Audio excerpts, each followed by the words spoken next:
What is the future of office space? During the COVID pandemic, a lot was learned about our ability to work remotely and still be effective. Business still carried on, projects were delivered, and no systemic failure or breakdown of commerce occurred. This caused many to ask the question, why can't we work from home more, or indeed all the time? The worry from management is that people coast along at home, don't get as much work done, and are harder to control. Out of sight, out of mind, as the saying goes.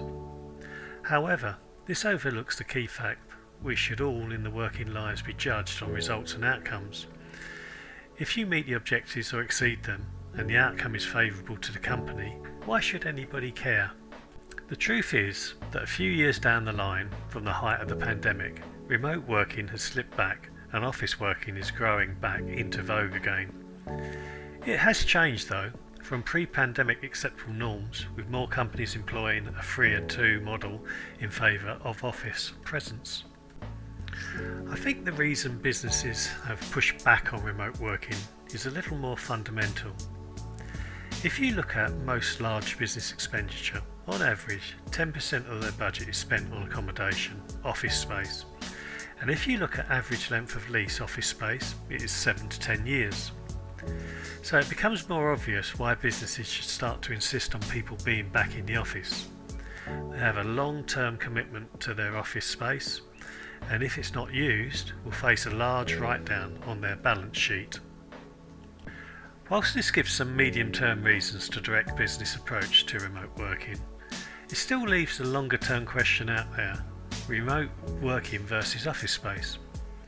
Technology has a part to play in the answer.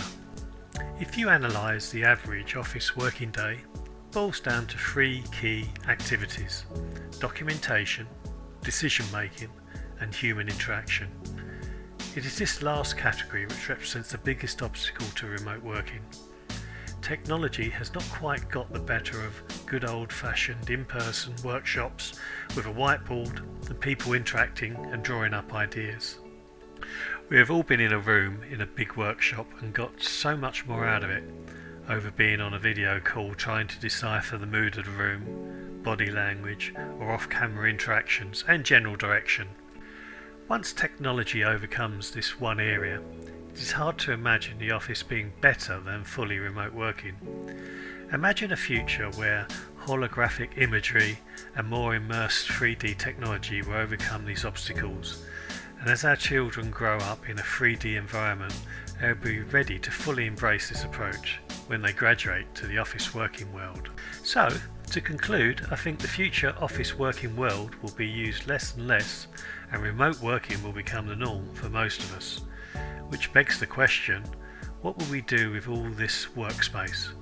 But that is a question for a future video.